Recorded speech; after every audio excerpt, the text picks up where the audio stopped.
दिवस के रूप में मनाया जाता है। जो साज से निकली है वो सबने सुनी है, जो तार पे गुजरी है वो किसको पता है।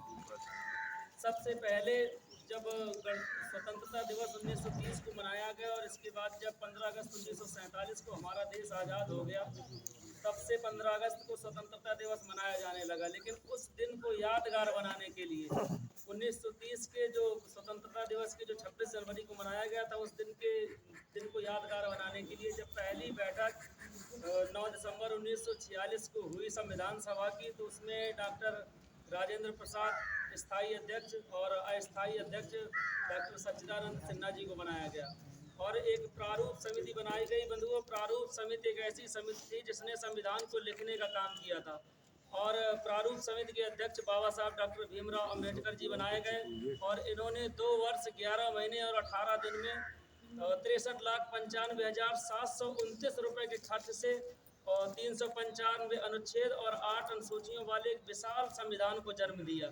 कई देशों का इन्होंने भ्रमण किया और कई देशों का निचोड़ लेकर के आए। वर्तमान में तो 448 अनुच्छेद और 12 अनुसूचियाँ हो गई हैं।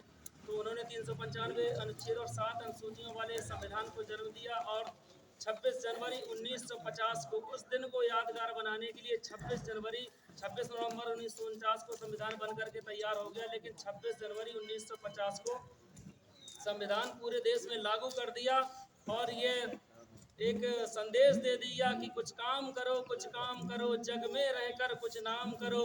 ये जन्म हुआ किस अर्थ अहो, समझो जिससे ये व्यर्थ न हो। कुछ तो उपयुक्त करो तन को, नर हो न निराश करो मन को। हम लोगों को कभी निराश नहीं होना चाहिए। दुनिया में कोई काम असंभव नहीं है। ज़्यादा कुछ न कहते हुए मैं सभी लोगों से यही कहूँगा कि जिस तरीके से किसान समय से खेत में हल चलाता है, सीमा पर जो जवान समय से सीमा की रक्षा करता है, उसी प्रकार हम लोगों को अपनी अपनी ड्यूटी को, अपने अपने कर्तव्यों को समय अनुसार करना है और हमारे परमादरणीय चिकित्सा अधीक्षक जी के आदेशानुसार सभी लोगों को अपने अपने कर्तव्यों पर डटे रहना है।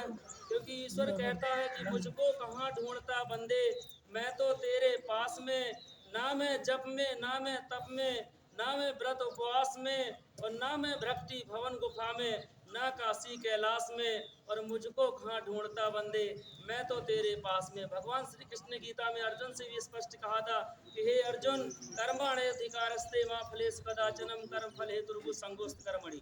कर्म करने में तुम्हारा अधिकार है, फल पाने में नहीं। लेकिन फल पाने में अपना अधिकार न समझकर कर्म न करना सबसे बड़ा महापाप है। इसलिए सभी लोग अपनी अपनी जिम्मेदारियों को निभाएंगे, अपनी अपनी ड्यूटी को निभाएंगे। Duty is the very most important of our life.